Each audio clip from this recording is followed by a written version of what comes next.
ನಮಸ್ಕಾರ. DV news Karnataka. ನಾನು Shankar ತೊಂಟಾಪುರ. CPIM ಪಕ್ಷ ಇತ್ತೀಚೆಗೆ ರಾಜ್ಯ ಸಮಿತಿಯ ಒಂದು ಸಭೆಯನ್ನು ನಡೆಸಿತು. ಆ ರಾಜ್ಯ ಸಮಿತಿ ಸಭೆಯಲ್ಲಿ ದೇಶದ ಮತ್ತು ರಾಜ್ಯದ ರಾಜಕೀಯ ಪರಿಸ್ಥಿತಿಯನ್ನು ವಿವರವಾಗಿ ಅವಲೋಕನ ಮಾಡಿತು. ರಾಜ್ಯದ ಅಭಿವೃದ್ಧಿಯ ಪ್ರಶ್ನೆಗಳು, ಜನಸಾಮಾನ್ಯರ ಬದುಕಿನ ಪರಿಸ್ಥಿತಿಯನ್ನು ಕೂಡ ಅದರಲ್ಲಿ ನಾವು ಗಮನಿಸಿದ್ದೀವಿ. ಆದರೆ ಇವತ್ತು ಕೇಂದ್ರ ಸರ್ಕಾರ, BJP ನೇತೃತ್ವದ NDA ಸರ್ಕಾರ, ಹಾಗೆ ರಾಜ್ಯದಲ್ಲಿರ್ತಕ್ಕಂಥ ಕಾಂಗ್ರೆಸ್ ನೇತೃತ್ವದ ರಾಜ್ಯ ಸರ್ಕಾರ, ಎರಡೂ ಸರ್ಕಾರಗಳು ಜನತೆಯ ನೈಜ ಅಭಿವೃದ್ಧಿಯ ದಾರಿಯನ್ನು ಕೈಬಿಟ್ಟಿದ್ದಾವೆ. ಜನತೆ ಅತ್ಯಂತ ತೀವ್ರತರವಾದಂಥ ಸಂಕಷ್ಟಕ್ಕೆ ಈಡಾಗುವಂಥ ಆರ್ಥಿಕ ನೀತಿಗಳನ್ನು ಇವತ್ತು ಅವರು ಅನುಸರಿಸ್ತಾ ಇದ್ದಾರೆ ಅನ್ನೋದಕ್ಕೆ ಸಂಬಂಧಪಟ್ಟು ಪಕ್ಷದ ರಾಜ್ಯ ಸಮಿತಿ ತೀವ್ರ ಆತಂಕವನ್ನು ವ್ಯಕ್ತಪಡಿಸಿದೆ. ಈ ಎರಡೂ ರಾಜಕೀಯ ಪಕ್ಷಗಳು, ಎರಡೂ ಸರ್ಕಾರಗಳು ಅನುಭವದಿಂದ ಇವತ್ತು ಪಾಠ ಕಲಿತಾ ಇಲ್ಲ. ಆದ್ದರಿಂದ ಇದು ಒಂದು ಕಡೆ, ಆದರೆ ಇನ್ನೊಂದು ಕಡೆ ಜನರನ್ನು ವಂಚನೆ ಮಾಡ್ತಕ್ಕಂಥ ರಾಜಕೀಯವನ್ನು ಅವರು ಮಾಡ್ತಾ ಇದ್ದಾರೆ. ಆದರೆ ಜನ ತಮ್ಮ ಸಂಕಷ್ಟಕ್ಕೆ ಎದುರಾಗಿ ಅವರು ಹೋರಾಟಗಳನ್ನು ನಡೆಸೋದಕ್ಕೆ ಸಜ್ಜಾದರೆ ಅವರು ತಮ್ಮ ವಿರುದ್ಧ ಪ್ರತಿರೋಧ ವ್ಯಕ್ತಪಡಿಸಬಾರ್ದು ಅನ್ನುವಂಥ ಕಾರಣಕ್ಕೆ ಒಂದು ಕಡೆ BJP, RSS, ಅದರ ಸಂಘ ಪರಿವಾರದವರು ಕೋಮುವಾದವನ್ನು ಇವತ್ತು ಭಾಳ ವ್ಯಾಪಕವಾಗಿ ಹರಡುವಂಥ ಒಂದು ಪ್ರಯತ್ನವನ್ನು ಮಾಡ್ತಾ ಇದ್ದಾರೆ. ಅದೇ ರೀತಿ ಕಾಂಗ್ರೆಸ್ ಪಕ್ಷ ಇವತ್ತು ರಾಜ್ಯ ಸರ್ಕಾರ ಈ ಕೋಮುವಾದಿ ಶಕ್ತಿಗಳ ಜೊತೆಯಲ್ಲಿ ಮೃದು ಧೋರಣೆಯನ್ನು ತಾಳ್ತಾ ಇದೆ. ಕಠಿಣವಾದಂಥ ಕ್ರಮಗಳನ್ನು ತಗೊಳ್ಳೋಕ್ಕೆ ಅದು ತಯಾರಿಲ್ಲ. ಅದರಿಂದ ರಾಜಕೀಯ ಲಾಭ ಪಡೆಯಬೇಕು ಅಂತ ಅದು ಕೂಡ ಬಯಸ್ತಾ ಇದೆ. ಹಾಗೆಯೇ ಜಾತಿವಾದ ಶಕ್ತಿಗಳಿಗೆ ಕುಮ್ಮಕ್ಕು ಕೊಡ್ತಾ ಇದೆ. ಈ ಎರಡೂ ಕಾರಣದಿಂದ ಈ ಎರಡೂ ರಾಜಕೀಯ ಪಕ್ಷಗಳು ಜನರನ್ನು ಒಡೆದಾಳಬಹುದು, ಜನ ಪ್ರತಿರೋಧ ವ್ಯಕ್ತಪಡಿಸಲಾರದಂಗೆ ತಡಿಬೋದು ಅನ್ನುವಂಥ ಇನ್ನೊಂದು ರಾಜಕಾರಣವನ್ನು ಮಾಡ್ತಾ ಇದ್ದಾರೆ. ಮತ್ತೊಂದು ಕಡೆಗೆ ತಮ್ಮ ಮತದಾರರ ಬೆಂಬಲವನ್ನು ಗಳಿಸ್ಕೊಳ್ಳೋದಕ್ಕೋಸ್ಕರ, ತಮ್ಮ ವೋಟ್ ಬ್ಯಾಂಕನ್ನು ಹೆಚ್ಚು ಮಾಡ್ಕೊಳ್ಳೋದಕ್ಕೋಸ್ಕರ ಓಲೈಕೆಯ ರಾಜಕಾರಣವನ್ನು ಕೂಡ ಇವತ್ತು ಅವರು ಮಾಡ್ತಾ ಇದ್ದಾರೆ. ಕಾಂಗ್ರೆಸ್ಸು, BJP, ಕೇಂದ್ರ ಸರ್ಕಾರ, ರಾಜ್ಯ ಸರ್ಕಾರ ಈ ಗ್ಯಾರಂಟಿ ಸ್ಕೀಮ್ಗಳನ್ನು ಜಾರಿ ಮಾಡೋದ್ರ ಮೂಲಕ ಜನರನ್ನು ಇವತ್ತು ಓಲೈಸಿಕೊಳ್ಳುವಂಥ ಪ್ರಯತ್ನ ಮಾಡ್ತಾ ಇದ್ದಾರೆ. ಹಾಗೆಯೇ ದೇಶಭಕ್ತಿ ಹೆಸರಿನಲ್ಲಿ, ಹಿಂದುತ್ವದ ಹೆಸರಿನಲ್ಲಿ ಅಥವಾ ಈ ಜಾತಿ ರಾಜಕಾರಣದ ಹೆಸರಿನಲ್ಲಿ ಓಲೈಸಿಕೊಳ್ಳುವಂಥ ರಾಜಕಾರಣ ಮಾಡ್ತಾರೆ. ಹೀಗಾಗಿ ಜನಗಳಿಗೆ ಭಾಳ ಗೊಂದಲ ಉಂಟಾಗ್ತಾ ಇದೆ. ಒಂದು ಕಡೆ ಅವರ ಬದುಕು ಅತ್ಯಂತ ಕಷ್ಟಕರ ಆಗ್ತಾ ಇದೆ, ಅಂಥ ಒಂದು ಆರ್ಥಿಕ ನೀತಿಗಳನ್ನು ಇವರು ಅನುಸರಿಸ್ತಾ ಇದ್ದಾರೆ. ಇನ್ನೊಂದು ಕಡೆಗೆ ಓಲೈಕೆಯ ರಾಜಕಾರಣದ ಮೂಲಕ ನಾವು ನಿಮ್ಮ ಪರವಾಗಿದ್ದೀವಿ ಅಂತೇಳಿ ತೋರಿಸ್ಕೊಳ್ತಾ ಇದ್ದಾರೆ. ಹೀಗಾಗಿ ಜನಗಳಲ್ಲಿ ಒಂದು ರೀತಿಯ ಗೊಂದಲಮಯ ವಾತಾವರಣ ಇದೆ. ಈ ವಿಚಾರವನ್ನು ಸ್ಪಷ್ಟವಾಗಿ ಇವತ್ತು ಜನರ ನಡುವೆ ಹೇಳಕ್ಕೆ ಸಾಧ್ಯ ಆಗಿದೆ. ಇವತ್ತು ದೇಶಕ್ಕೆ, ರಾಜ್ಯಕ್ಕೆ ಓಲೈಕೆಯ ರಾಜಕಾರಣ ಬೇಕಾಗಿಲ್ಲ. ಇವತ್ತು ಜನಗಳ ಆದಾಯವನ್ನು ಹೆಚ್ಚು ಮಾಡುವಂಥ, ಜನರನ್ನು ಸಬಲೀಕರಣ ಮಾಡ್ತಕ್ಕಂಥ, ಸ್ವಾವಲಂಬಿ ಬದುಕನ್ನು ಇವತ್ತು ಬಲಗೊಳಿಸ್ತಕ್ಕಂಥ ರಾಜಕಾರಣದ ಅಗತ್ಯತೆ ಏನು ಅಂತಕ್ಕಂಥ ವಿಚಾರವನ್ನು ಇವತ್ತು ಜನಗಳಿಗೆ ನಾವು ಸ್ಪಷ್ಟಪಡಿಸಬೇಕು ಅಂತೇಳಿ ತೀರ್ಮಾನ ಮಾಡಿ ಜೂನ್ ತಿಂಗಳ 15ನೇ ತಾರೀಕಿಂದ ಇದೇ ಜೂನ್ ತಿಂಗಳ 25ನೇ ತಾರೀಕಿನವರೆಗೆ 10 ದಿನಗಳ ಕಾಲ ಎಲ್ಲ ಜಿಲ್ಲೆಗಳಲ್ಲಿ ಕೂಡ ವ್ಯಾಪಕವಾದಂಥ ಒಂದು ರಾಜಕೀಯ ಪ್ರಚಾರಾಂದೋಲನವನ್ನು ಸಂಘಟಿಸಬೇಕು. ಬಹಿರಂಗ ಸಭೆಗಳನ್ನು ನಡೆಸಿ ಈ ಎಲ್ಲ ವಿಚಾರಗಳನ್ನು ಜನಗಳಿಗೆ ತಿಳಿಸಬೇಕು. ಜನರ ತುರ್ತು ಬೇಡಿಕೆಗಳ ಬಗ್ಗೆ ಆ ಬಹಿರಂಗ ಸಭೆಗಳ ಮೂಲಕ ಕೇಂದ್ರ ಮತ್ತು ರಾಜ್ಯ ಸರ್ಕಾರವನ್ನು ಒತ್ತಾಯ ಮಾಡಬೇಕು ಅಂತೇಳಿ ನಾವು ತೀರ್ಮಾನ ತಗೊಂಡಿದ್ವಿ. ಅದು ಮಾತ್ರ ಅಲ್ಲ, ಜೂನ್ 27ನೇ ತಾರೀಕು ರಾಜ್ಯದಾದ್ಯಂತ ಎಲ್ಲ ಜಿಲ್ಲಾ ಕೇಂದ್ರಗಳಲ್ಲಿ ಇವತ್ತು ದೊಡ್ಡ ಪ್ರಮಾಣದಲ್ಲಿ ಜನರನ್ನು ಸೇರಿಸಿ ಒಂದು ಪ್ರತಿಭಟನಾ ರಾಜಕೀಯ ಬಹಿರಂಗ ಸಭೆಗಳನ್ನು ನಡೆಸಬೇಕು. ಅಲ್ಲಿಗೇ ಜಿಲ್ಲಾಧಿಕಾರಿಗಳು ಅಥವಾ ಇತರೆ ಅಧಿಕಾರಿಗಳನ್ನು ಕರೆಸಿ ನಮ್ಮ ಮೆಮೊರಂಡಮನ್ನು, ಮನವಿ ಪತ್ರವನ್ನು ಕೂಡ ಕೊಟ್ಟು ಒತ್ತಾಯ ಮಾಡಬೇಕು ಅಂತೇಳಿ ಕೂಡ ನಮ್ಮ ಪಕ್ಷದ ರಾಜ್ಯ ಸಮಿತಿ ತೀರ್ಮಾನ ಮಾಡಿದೆ. ಅದರಲ್ಲಿ ಭಾಳ ಮುಖ್ಯವಾಗಿ BJP ಮತ್ತು ಕಾಂಗ್ರೆಸ್ ಎರಡೂ ಪಕ್ಷಗಳು ಭಾಳ ದೊಡ್ಡ ಪ್ರಮಾಣದಲ್ಲಿ ಒಂದೇ ಆರ್ಥಿಕ ನೀತಿಯನ್ನು ಅವರು ಜಾರಿಗೆ ತರ್ತಾ ಇದ್ದಾರೆ.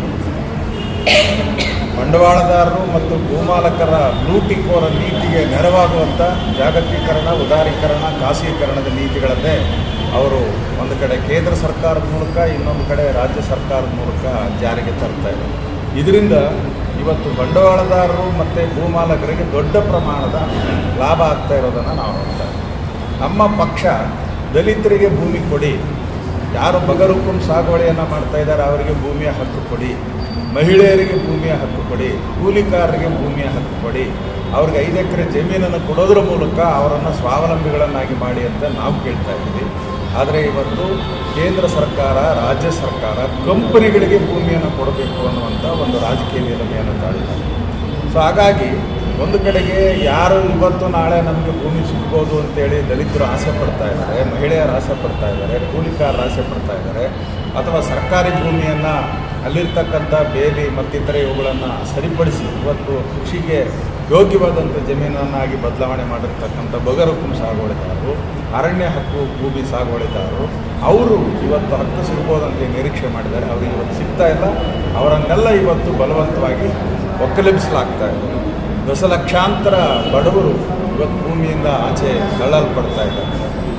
ಅದೇ ಸಂದರ್ಭದಲ್ಲಿ ದೊಡ್ಡ ದೊಡ್ಡ ಕಂಪನಿಗಳಿಗೆ ದೊಡ್ಡ ಪ್ರಮಾಣದ ಭೂಮಿಯನ್ನು ವಿತರಣೆ ಮಾಡಲಾಗ್ತದೆ. ನಿಮಗೊಂದು ಉದಾಹರಣೆ ಹೇಳೋದಾದರೆ, ಇವತ್ತು ತೋರಣಗಲ್ನಲ್ಲಿರ್ತಕ್ಕಂಥ ಜಿಂದಾಲ್ ಕಂಪನಿಗೆ 3665 ಎಕರೆ ಜಮೀನನ್ನು ಕೇವಲ 1 ಎಕರೆಗೆ 1.25 ಲಕ್ಷ ರೂಪಾಯಿ ಪ್ರಕಾರ ಇವತ್ತು ಮಾರಾಟ ಮಾಡಿರ್ತಕ್ಕಂಥದ್ದು.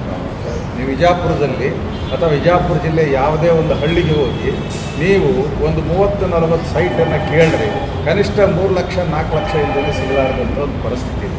ಇಂಥ ಸಂದರ್ಭ ಇರುವಾಗ 1 ಎಕರೆ 3-4-5 ಕೋಟಿ ರೂಪಾಯಿ ಬೆಲೆ ಬಾಳ್ತಕ್ಕಂಥ ಭೂಮಿಯನ್ನು ಒಂದು ಕಂಪನಿಗೆ ಇಷ್ಟೊಂದು ಕಡಿಮೆ ಪ್ರಮಾಣದಲ್ಲಿ ಇವತ್ತು ದಾನ ಮಾಡ್ತಾರೆ. ಇನ್ನೊಂದು ಕಡೆ ಸರ್ಕಾರದ ಹತ್ರ ಹಣ ಇಲ್ಲ, ಆದ್ದರಿಂದ ಜನಗಳು ಇವತ್ತು ತೆರಿಗೆ ಕೊಡಬೇಕು ಅಂತೇಳಿ ಟ್ಯಾಕ್ಸ್ ಜಾಸ್ತಿ ಮಾಡ್ತಕ್ಕಂಥದ್ದು, ಬೆಲೆ ಏರಿಕೆ ಮಾಡ್ತಕ್ಕಂಥ ಕ್ರಮವನ್ನು ಕಾಂಗ್ರೆಸ್ ಸರ್ಕಾರ ಅನುಸರಿಸ್ತಾ ಇರೋದನ್ನು ನಾವು ನೋಡ್ತಾ ಇದ್ದೀವಿ. ಸೊ ಬಲವಂತದ ಭೂಸ್ವಾಧೀನ ಮಾಡಬಾರ್ದು ಅಂತ ಕಾನೂನು ಹೇಳ್ತಾ ಇದ್ದರೂ ಕೂಡ ಇವತ್ತು ಬಲವಂತವಾಗಿ ಭೂಸ್ವಾಧೀನ ಮಾಡ್ತಾ ಇದ್ದಾರೆ. ದೇವನಹಳ್ಳಿ ತಾಲೂಕು ಅಂದರೆ ಬೆಂಗಳೂರು ಗ್ರಾಮಾಂತರ ಜಿಲ್ಲೆ ದೇವನಹಳ್ಳಿ ತಾಲೂಕಲ್ಲಿ ಸುಮಾರು 13 ಹಳ್ಳಿಗಳ ಜನ 4 ವರ್ಷಗಳಿಂದ ಹೋರಾಟ ಮಾಡ್ತಾ ಇದ್ದಾರೆ. ನಾವು ಜಮೀನು ಕೊಡೋದಿಲ್ಲ ಯಾವುದೇ ಕಂಪ್ನಿಗೆ ಅಂತೇಳಿ.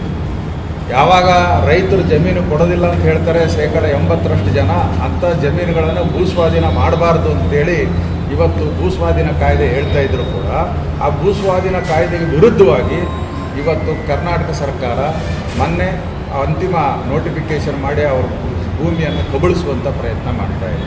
ನಾವು ಬಳ್ಳಾರಿ ಜಿಲ್ಲೆಯಲ್ಲಿ ನೋಡಿದ್ದೀವಿ, ಸುಮಾರು 13,000 ಎಕರೆ ಜಮೀನು, ಅದು ಮಿತ್ತಲ್ ಕಂಪನಿಗಿರ್ಬೋದು, ಗ್ರಾಮೀಣ ಸ್ಟೀಲ್ಸ್ಗಿರ್ಬೋದು ಅಥವಾ NMDCಗಿರ್ಬೋದು, 15,000 ಕೋಟಿ ರೂಪಾಯಿಗಳಷ್ಟು ರೈತರಿಗೆ ಮೋಸ ಮಾಡಿ ಅತ್ಯಂತ ಕಡಿಮೆ ಮೋಸದ ಬೆಲೆಯನ್ನು ನಿಗದಿ ಮಾಡಿ ಬಲವಂತವಾಗಿ ಸ್ವಾಧೀನ ಮಾಡಿರ್ತಕ್ಕಂಥದ್ದನ್ನು ನಾವು ನೋಡ್ತಾ ಇದ್ದೀವಿ. ಸೊ ಹೀಗೆ ಇವತ್ತು ಜನಗಳಿಗೆ ಕೊಡಬೇಕಾಗಿರ್ತಕ್ಕಂಥ ಜಮೀನನ್ನು ಜನಗಳಿಗೆ ಕೊಡದೆ ಇವತ್ತು ಕಂಪನಿಗಳಿಗೆ ಕೊಡ್ತಾ ಇದ್ದಾರೆ. ಕಂಪನಿಗಳಿಗೆ ಇಷ್ಟು ದೊಡ್ಡ ಪ್ರಮಾಣದಲ್ಲಿ ಸರ್ಕಾರ ಇನ್ವೆಸ್ಟ್ಮೆಂಟ್ ಮಾಡಿ ಖರೀದಿ ಮಾಡಿ ಬರೀ 100 ರೂಪಾಯಿಗೆ 1 ಎಕರೆ ಗುತ್ತಿಗೆ ಇವತ್ತು ಕೊಡ್ತಾ ಇರ್ತಕ್ಕಂಥದ್ದನ್ನು ನಾವು ನೋಡ್ತಾ ಇದ್ದೀವಿ. ಇದೇ ಜಿಲ್ಲೆಯವರು ನಮ್ಮ ಕೈಗಾರಿಕಾ ಸಚಿವರು ಎಂ ಬಿ ಪಾಟೀಲ್ರು ಅವರ KIDB ಈ ರೀತಿಯಲ್ಲಿ ಬಲವಂತದ ಸ್ವಾಧೀನಕ್ಕೆ ನಿಂತಿರ್ತಕ್ಕಂಥದ್ದನ್ನು ನಾವು ಬಲವಾಗಿ ಖಂಡನೆ ಮಾಡ್ತಾ ಇದ್ದೀವಿ. ಇವತ್ತು ಯಾರು ವಂಚನೆಗೊಳಗಾಗಿದ್ದಾರೆ ಅವರಿಗೆ ನ್ಯಾಯ ಸಿಗಬೇಕು ಅಂತ ನಾವು ಇದು ಒಂದು ಕಡೆಗೆ. ಇನ್ನೊಂದು ಕಡೆಗೆ ಇವತ್ತು ಸಾಮಾನ್ಯ ಜನರಿಗೆ ಶಿಕ್ಷಣ ಸಿಗಲಾರದ ಪರಿಸ್ಥಿತಿ ನಿರ್ಮಾಣ ಆಗ್ತಾ ಇದೆ. ನಾಯಿ ಕೊಡೆಗಳಂತೆ ಖಾಸಗಿ ಶಿಕ್ಷಣ ಸಂಸ್ಥೆಗಳು ಬೆಳೀತಾ ಇದ್ದಾವೆ. ಸಾರ್ವಜನಿಕ ರಂಗದ ಶಾಲೆಗಳು ಮುಚ್ಚಲ್ಪಡ್ತಾ ಇದ್ದಾವೆ. ರಾಜ್ಯದಲ್ಲಿ ದೇಶದಲ್ಲಿ ಲಕ್ಷ ಖಾಲಿ ಉದ್ಯೋಗಗಳಿದ್ದಾವೆ. ಎಲ್ಲ ಇಲಾಖೆಗಳಲ್ಲಿ ಖಾಲಿ ಬಿದ್ದಿದ್ದಾವೆ. ಆ ಖಾಲಿ ಬಿದ್ದಿರತಕ್ಕಂಥ ಹುದ್ದೆಗಳನ್ನು ತುಂಬಿ ಇವತ್ತು ಯುವಕರಿಗೆ ಉದ್ಯೋಗ ಕೊಡ್ತಾ ಇಲ್ಲ. ಬಡವರು ಮಕ್ಕಳು ಇವತ್ತು ಶಾಲೆಗೆ ಹೋಗಿ ಹಣ ಖರ್ಚು ಮಾಡಿ ವಿದ್ಯಾಭ್ಯಾಸ ಪಡೀಲಿಕ್ಕೆ ಆಗದೇ ಇರತಕ್ಕಂಥ ಸನ್ನಿವೇಶ ನಿರ್ಮಾಣ ಮಾಡ್ತಾ ಇದ್ದಾರೆ. ಮತ್ತೊಂದು ಕಡೆ ಕಾರ್ಮಿಕರು ಅವ್ರು ಕೇಳ್ತಾ ಇದ್ದಾರೆ, ನಮಗೆ ಕನಿಷ್ಠ ವೇತನ 36,000 ಬೇಕು. ಅದರ ಕನಿಷ್ಠ ವೇತನ ಹೆಚ್ಚು ಮಾಡೋದ್ರ ಬಗ್ಗೆ ಸರ್ಕಾರಗಳಿಗೆ ಕಾಳಜಿ ಇಲ್ಲ. ಅದರ ಬದಲಿಗೆ ನೀವು 8 ತಾಸು ದುಡಿತಕ್ಕಂಥವ್ರು 12 ತಾಸು ದುಡೀರಿ ಅಂತೇಳಿ ಕಾಯ್ದೆಯನ್ನು ಮಾಡ್ತಾರೆ. ಅಥವಾ ಅವರು ಹೋರಾಟ ಮಾಡಿ ಗೆಲ್ಲೋದಕ್ಕೆ ಇದ್ದಂಥ ಕಾನೂನಿನ ಅವಕಾಶಗಳನ್ನು ರದ್ದು ಮಾಡಿ ಹೋರಾಟ ಮಾಡಬೇಡಿ ಅಂತೇಳಿ ಇವತ್ತು ಹೇಳ್ತಕ್ಕಂಥ ಕಾನೂನುಗಳನ್ನು ತರ್ತಾ ಇರ್ತಕ್ಕಂಥದ್ದನ್ನು ನಾವು ನೋಡ್ತಾ ಇದ್ದೀವಿ.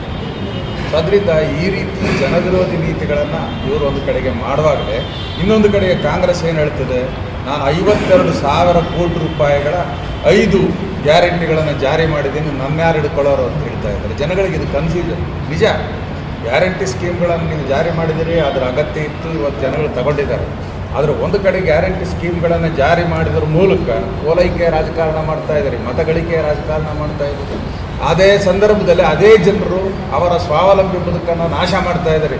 ಆ ಜನರು ಭೂಮಿಯನ್ನು ಇಟ್ಕೊಂಡು ಭೂಮಿ ಮೇಲೆ ಜೀವನ ಮಾಡಬೇಕು ಅಂತ ಬಯಸಿದರೆ ಆ ಭೂಮಿಯನ್ನು ನೀವು ವಾಪಸ್ ಕಿತ್ಕೊಂಡು ಅವರನ್ನು ಇವತ್ತು ಪರಾವಲಂಬಿಗಳನ್ನಾಗಿ ಮಾಡ್ತಾ ಇದ್ದಾರೆ. ರೈತರ ಜಮೀನುಗಳನ್ನು ಬಲವಂತವಾಗಿ ಸ್ವಾಧೀನ ಮಾಡಿ ಕಂಪನಿ ಕೃಷಿ ಮಾಡಬೇಕು ಅಂತ ಇದ್ದಾರೆ.